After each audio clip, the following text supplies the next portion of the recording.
Good afternoon, everyone, and thank you, General Masiello, for being here and being our only star witness today. And thank you to my colleagues for their attention to this very important discussion on the F-35 program, which, as we all know, is a cornerstone of American air power and one of the most consequential defense programs of our generation. And it's all about generations these days. Although I've noticed that generations, the timeline of a generation is much shorter than it used to be. The F-35 is a strategic asset that strengthens deterrence, enhances interoperability, and reinforces the alliances and partnerships that underpin global security. Its success among our allies and partners is a testament to both its unmatched capabilities and its ability to enable seamless operations alongside United States forces. Nations around the world continue to choose the F-35 because it strengthens collective defense and regional stability. That growing demand reflects confidence in American technology, industry, and leadership, while also delivering real benefits to the United States through improved coalition readiness, greater burden sharing, and a stronger industrial base that supports American workers and warfighters. At the same time, we all recognize that success cannot be measured solely by sales or participation. The program must continue delivering the advanced capabilities our service members need on schedule and at a reasonable cost.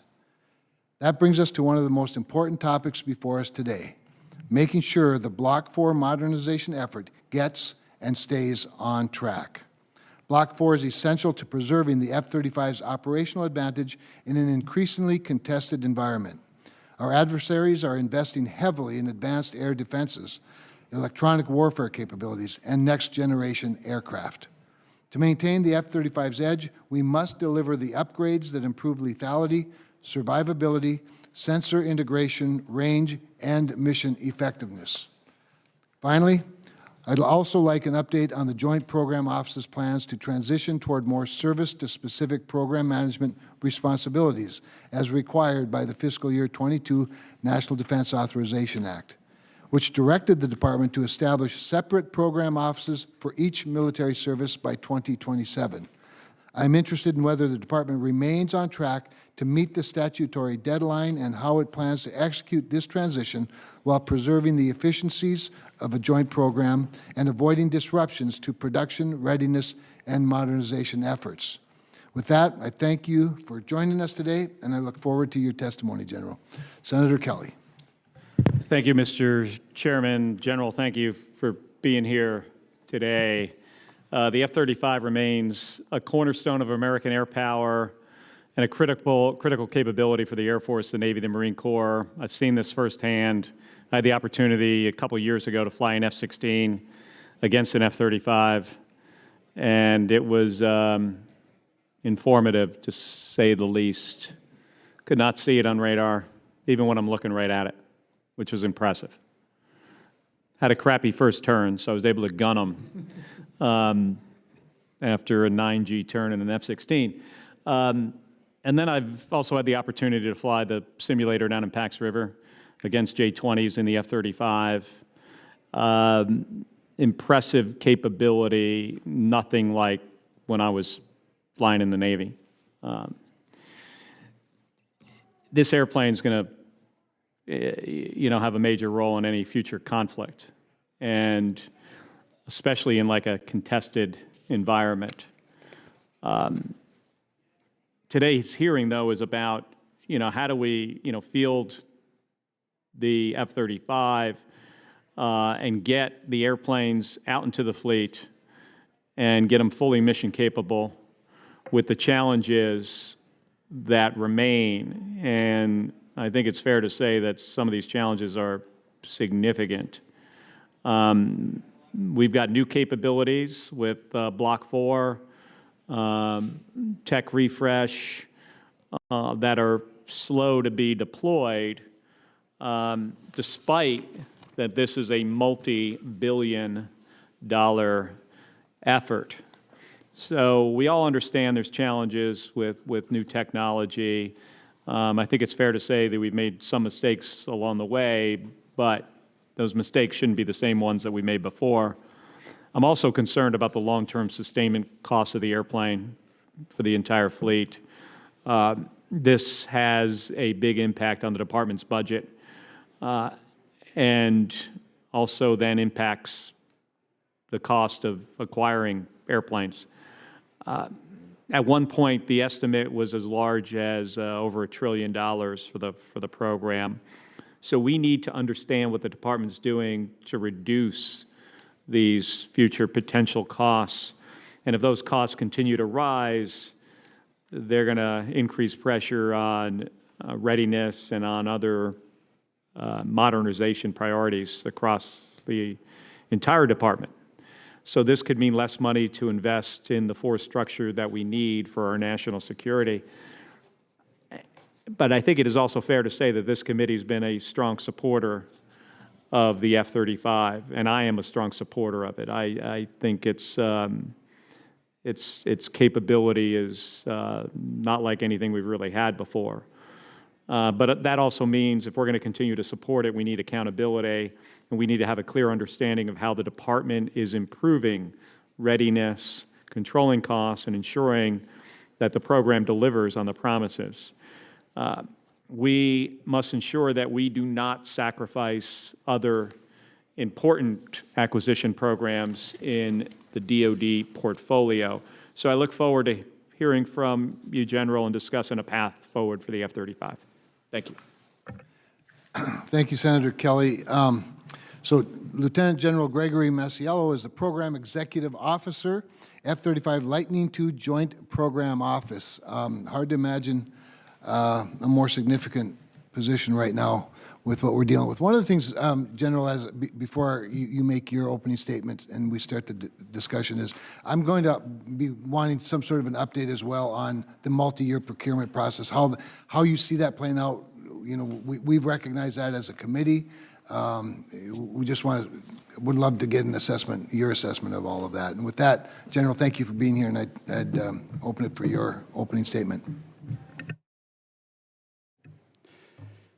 First of all, thank you, Chairman Kramer and Ranking Member Kelly, members of the subcommittee. I truly enjoy the opportunity to be here today. Of course, we just started.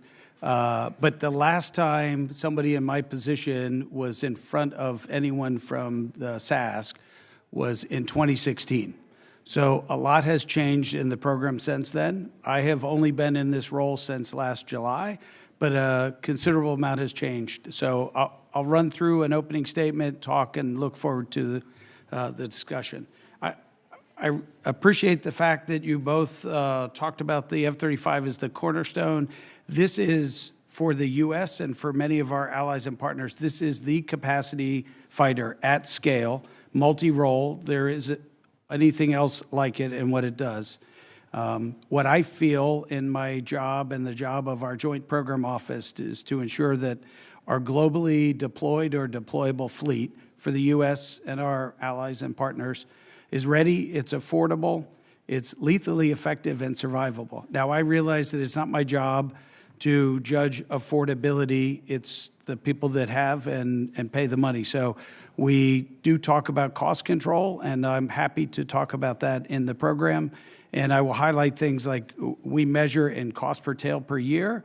And if you look at where we are across all of our variants in the U.S. inventory, we are better than the targets that we have been given. So that's not good enough, and we will talk about our global sustainment system reset and the areas that we're going after, and not just capacity.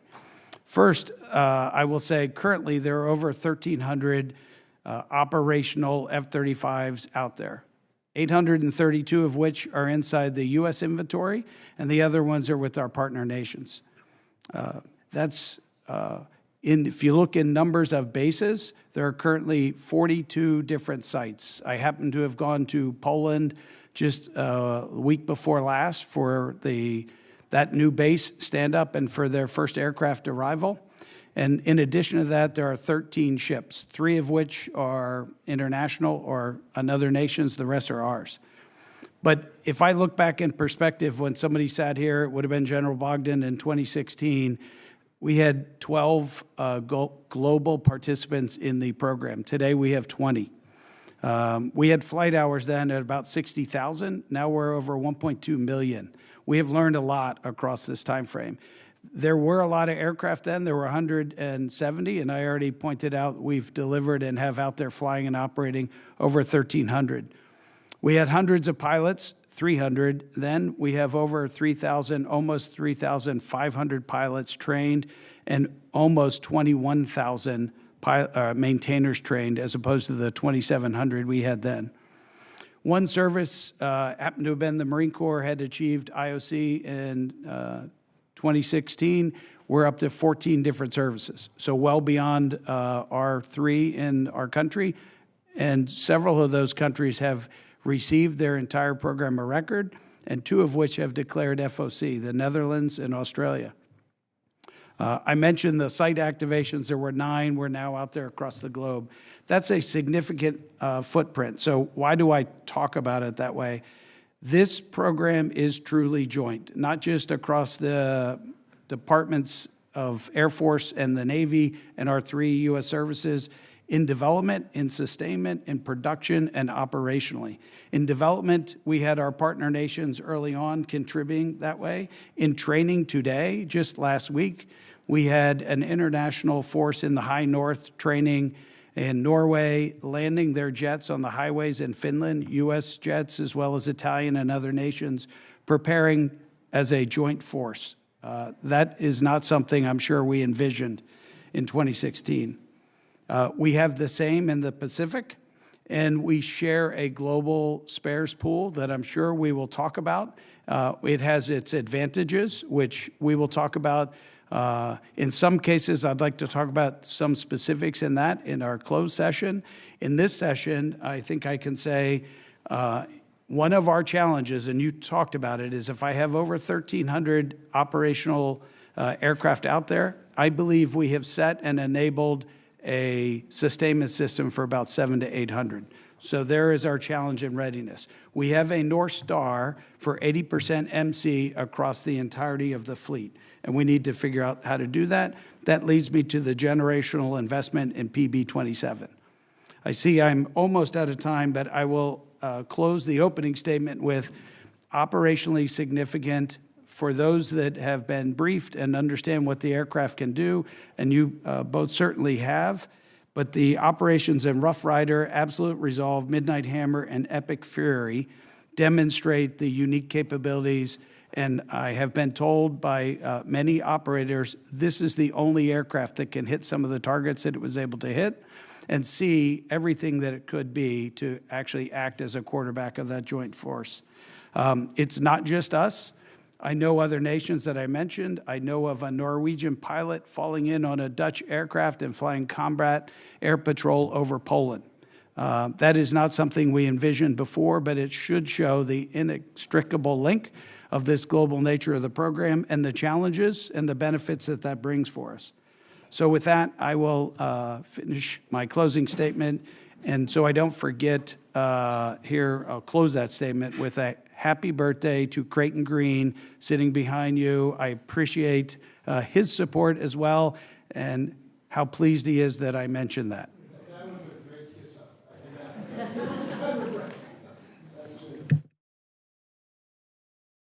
Well, thanks for that. And as long as you brought it up, let's just get right into the paying for it piece of it, because we're in this moment now where your fiscal year 27 budget included considerable amount of money in mandatory spending for the F-35. In fact, over $13 billion. Some of this is additional aircraft and associated initial spares, but a lot of it is fully funding and accelerating existing mission critical programs. To include $1.3 billion for the Block 4 engine and power thermal management upgrade. Can you give us a sense of how you break that out between the the requested budget and appropriations, normal appropriations, and possible reconciliation 3.0, and if there's a contingency plan if one or the other doesn't work out? Because as you know, we're rather famous for not funding things on time. Yes, sir, I appreciate that. First, I will start I appreciate the reconciliation last year. $1 billion was allocated towards the F-35 program. That's going under contract. That will enable us to help stabilize some of the support that we mentioned in spare parts. For the 27 budget, I'll be clear that we submitted our budget for the F-35 program in its entirety. And so what is in the base budget, as well as in, whether you call it discretionary or mandatory, the totality is what we believe is required. It does have an increase in aircraft. It's a buy of 85 aircraft for the U.S., and that combines with the international partners and friends out there as well. So if we did not get the totality of the budget or only got one portion of it, there's a significant impact for the production line and the number of aircraft, as well as in the details of how that budget was split. So I understand, I am obviously supportive of the budget in its entirety.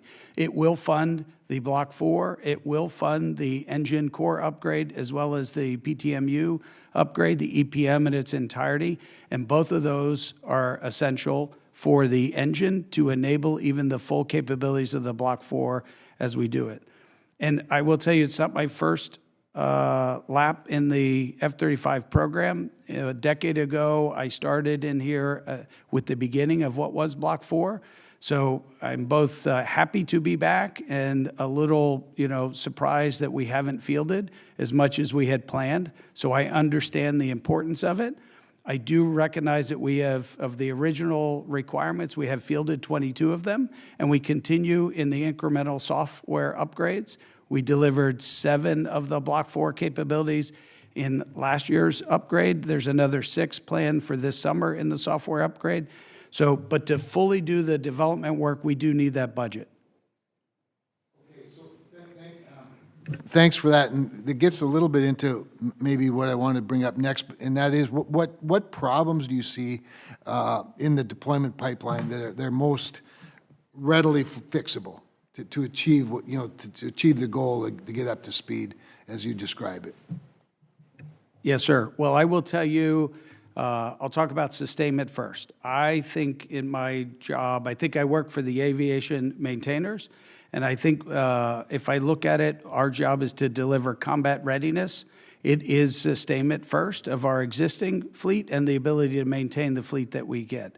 So we looked and did a very detailed analysis across our whole sustainment system, came across 5 areas that we now call in our global GSS reset in that sustainment system, and we're going to go through and start executing that. That is not just solely about buying spare parts. It is inclusive of that, making a catch-up on the investment that we have failed to make in the past, and then a keep-up in that, but it is also relooking at our entire maintenance plan, all the way through from the very O level all the way to the depot level. With 1 million+ flight hours we have learned on the aircraft, we can make some adjustments. With over 13 countries operating the aircraft, we have lessons learned from people that are from different countries and why they have time on wing and some components that we don't have, and we can apply that. So we will go through and do that and the optimization of the entirety of our maintenance system. So one of the things you talked about in your opening statement, I think, but was you highlighted that the sort of the global nature of this airplane and the opportunities that presents for the industrial base and for alliances. Maybe give us a sense of how are our allies, the other potential customers, viewing what we're going through right now in terms of whether it's wariness about the procurement, on-time procurement, or these lessons learned that you're learning. How are they feeling about it? How is that? How do you handle all of that? Well, sir, it's quite a large program, as you talk about. I tell you, they do pay attention to the U.S. budget and the support that we get, and are looking forward to the approval of the PB-27 because it puts in place stability across our industrial base. And that is international. It certainly is across 49 states in our country and Puerto Rico, and it's thousands of suppliers across Lockheed Martin, as well as Pratt & Whitney and others, but it's also international. So they are certainly watching that. The aircraft is assembled in Texas, in Japan, or in Italy. They are looking at those impacts and the flow of all those parts and pieces. They certainly need to know that we are fully in and supportive, as well as the development. Great. All right, thank you. If I could, you asked me about multi-year, sir. Yeah, I did earlier. If you want to answer, that's fine. It looks like we're going to have plenty of time, so Senator Kelly, I'll give him one more minute than you take from me. Go ahead. Okay, I was just going to say on the multi-year procurement, the most important thing for me in that is we do have a stable aircraft. We have stable design. We are mature. We're now looking at our Lot 20 aircraft. It doesn't mean that there isn't change, and it doesn't mean that there aren't challenges, but we now know what they are, and we have the ability in a long-term contract. So I'm very appreciative of the committee's support for the multi-year, and I know that our ledge prop has made it over that asks up to a 10-year time frame with procurement that is not just of the production line aircraft, but also the initial spares, also of the mod kits. All the hardware that we would buy would aggregate that demand across the entirety of the program. We have not done that before. I think, Senator, that gets after some of the cost objectives because you have aggregated demand, which is really good. It's also the stability of that industrial base that you just talked about. There is a companion to that in sustainment that we need to make sure we have, and that will also feed into how we transition, which is another question you had, into the services as that continues to mature. Excellent. All right. Ranking Member Kelly, you're recognized for at least 7.5 minutes. Thank you. So the GAO's FMC rate is, they said 25%. Your office claims it's 56%.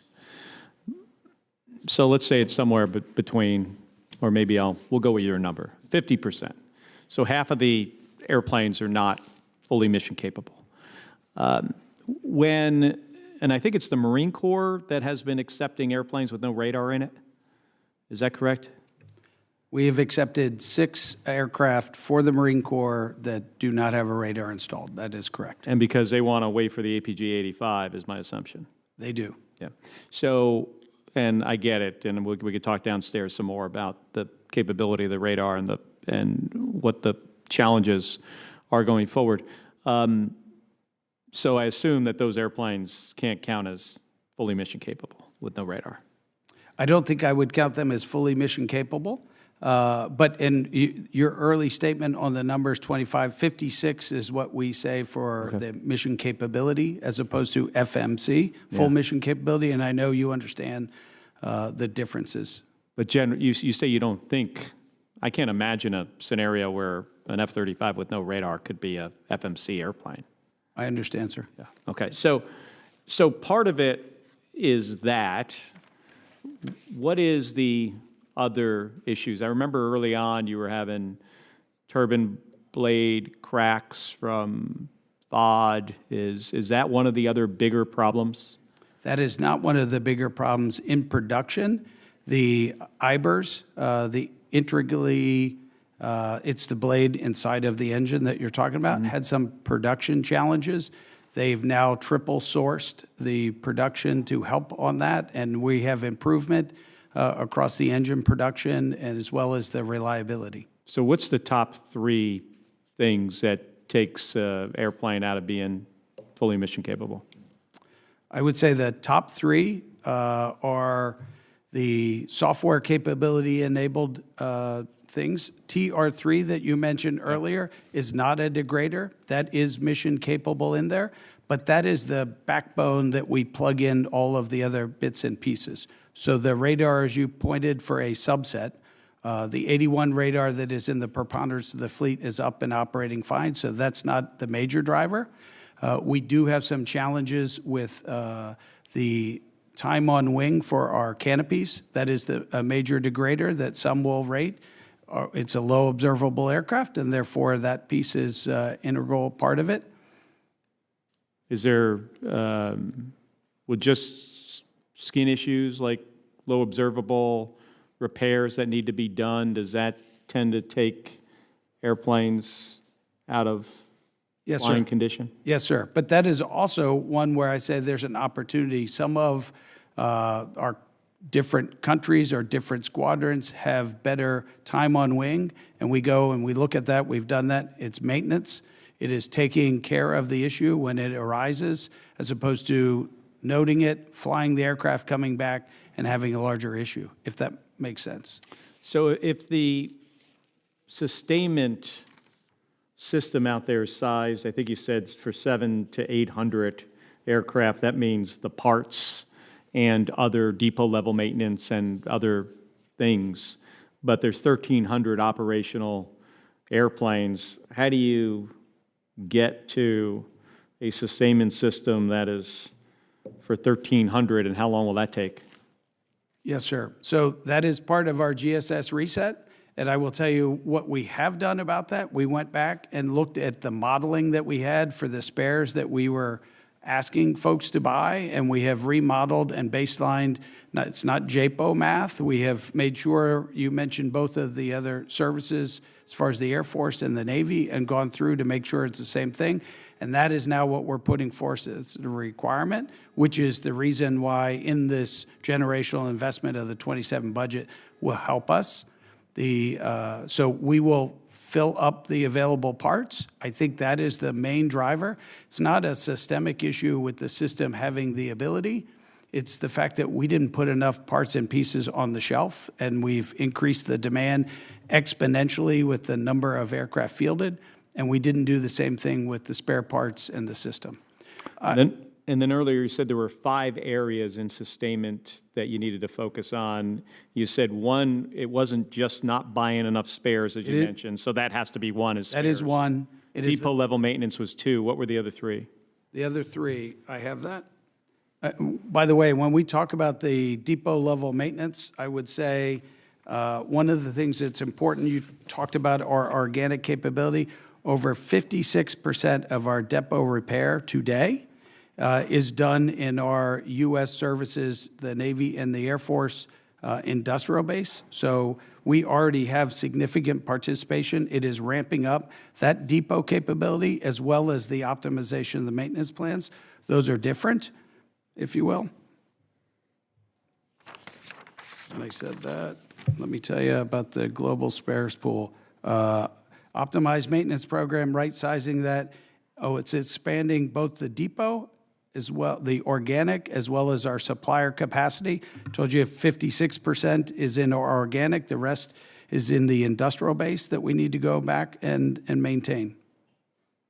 And I will highlight another point for us. It's important for us to get our log IT, the logistics IT in place, so that the way this program was formed originally under TISPR, if you recall from that, we now are going through and getting the access that will enable not just our right to repair, but the actual insight into the entire repair capacity. It will help us not just on the audit, but it's fundamental in getting right-sizing that industrial base.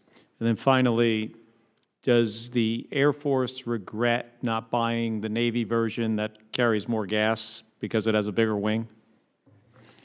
I probably should Loaded question. refer to the Air Force on that, but I don't find many people that are sad if they have more fuel to fly in their aircraft. Right. Thank you.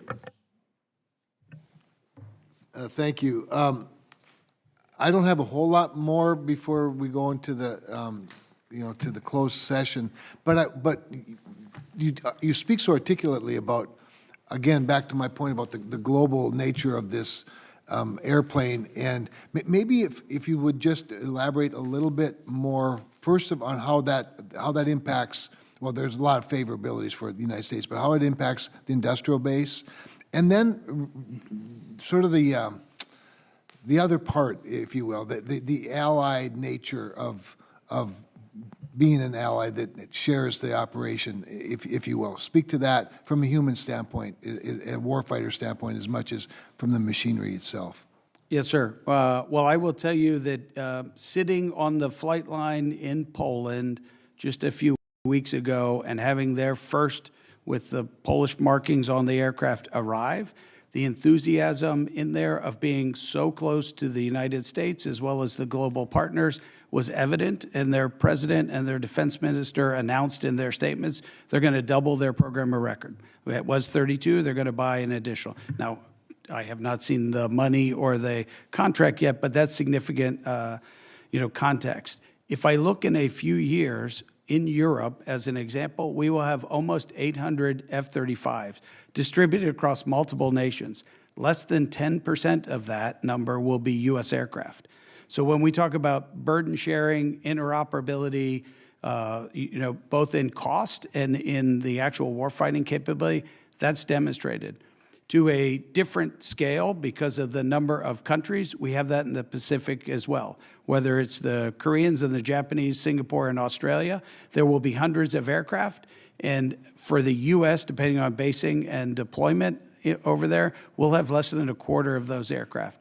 So it is large in the program. It is also shared in the industrial base and the funds that go in there. We do get parts and pieces from their industrial base that go into the aircraft, as well as ours that go throughout. I will tell you, when I would never have envisioned that we would have had a British pilot flying Australian aircraft. Maybe you would say that because they're English speaking, but we've had that in deployments. We've had Marine aircraft deploy on British ships going around the globe. It is different. Our aircraft, even we have language barriers. As humans, the aircraft do not have language barriers when they talk to each other. The way the interoperability of the aircraft itself amongst its flight, but it's really global. We will field starting next year a beyond line of sight receive capability across, and you figure out of the network, we get that across the globe. So right now you're cooling, you got about 30 kilowatts. Block 4 requires 32 is what I have here. But to get to the cooling needed for the full capability of the APG-85 needs to be somewhat higher. It seems like 62 kilowatts of cooling? Yes, sir. The requirement that we have for the program going forward is 62 to 80. We can talk specifics about the radar downstairs. That is incorporated into the Block 4 requirements. The challenge I see is if the totality of Block 4, when it's installed and on the aircraft, it takes the complete power available, which is 32. It's a cooling, really, is what we're looking at, the ability, and there's no margin, which, as you know, is not a smart way to go. So we have an incremental approach to increase that, and we have an ongoing program to look at a more systemic and affordable upgrade to the power thermal management across the program. So when the APG-85 radars start to get delivered, I imagine some airplanes are going to come with them installed, and others, they'll go back to the depot, I imagine, depot-level maintenance to get the radar installed on those 6 Marine Corps jets. Is the PTMS going to be available at the same time to get the full? It will neither be required at the same time nor be available. So for the engine core upgrade that we anticipate and have asked for additional funding on that, we anticipate that being fielded in 31, and it will come with a marginal increase in the power thermal management, but the actual system that's under review and looking for the forward program will come a few years later into the system, which is when we would have the additional capabilities beyond Block 4, not yet to be determined, that will require that. So will you be able to talk downstairs about what limited capability the APG-85 is going to have if it doesn't have all the cooling? We will be able to talk details downstairs. All right, thank you. Senator Moody, welcome. Well, thank you, and I get to sit closest to you. Thank you, ma'am. Don't be intimidated because I'm sitting so close to you. I am the newest member of this committee. It is so nice to meet you. Thank you for your long service to this country. Florida, which is my home state, is home to the 125th Fighter Wing, where we train the F-35 pilots, and so important to our state, and so many jobs, and so many people that rely on the program. And one of the things that my team and I have been discussing as I get to know more about, we have numerous bases and numerous combatant commands in Florida, and I'm learning more about the programs that rely a lot on our state and the military service members that are in our state. And this month, the Government Accountability Office reported on persistent readiness and management problems in the F-35 program. And because Florida is such a large part of that program, I wanted to ask you a little bit about that. Fleet-wide, the mission-capable rate fell from 67% to 44% since 2021, and the GAO found that the department couldn't fully account for its spare parts or track the funds that it spends on them. And they recommended that the department build a system with quality control safeguards to properly track those parts, costs, and incentive payments. And I just wanted to kind of hear from you. We were talking about that, and we wanted to hear what was being done to address that, and how those involved in the program in Florida might be able to follow, track, and rely on what's being done to address those concerns. Yes, ma'am.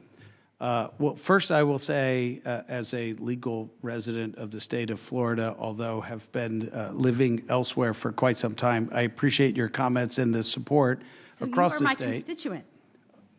It would be apparently so. Yes. Now, with respect to the GAO, I know that those reports are controlled, unclassified data, but I have spent time with the auditors, the investigators for that, hours sitting through, walking through details.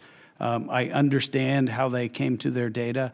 I would tell you context matters, and I might have I don't dispute their numbers and how they do it, as opposed to how we might articulate it, if that's part of the differences. We are aligned that there are areas to change. I will tell you, I am fully committed for audit ability of F-35. It's not just the way I dress, it's inherent in what we should be doing, being good stewards of not just our taxpayers, but as we just discussed, global processes. I believe we do have the ability. We have done a physical inventory of all of those parts and pieces, so I'm quite confident in our ability to track our gear today. Some of their data is backwards looking, and we have made some changes. They have a series of recommendations which we embrace and are in action and working on them. How, in terms of the number of recommendations, or what would you say percentage-wise you've accomplished or completed? I would say they're probably all to some degree in process, because even the one that we think is closed out, that's over forwarded for review. Lots of actions, and I previously discussed about our global sustainment system reset that I think will address when I talk to both of the auditors and getting after whether it's the maintenance program, the spares, the processing through there, the organic and the commercial depot repair will align greatly to resolve some of what they have identified. Thank you, sir. Thank you. I think all of my questions remaining will be better for the closed session. Did you have any more, either of you, that you want to take up any more here? If not, then we'll close this portion of the hearing, and we'll take it up in, say 10 to 15 minutes downstairs. Sir.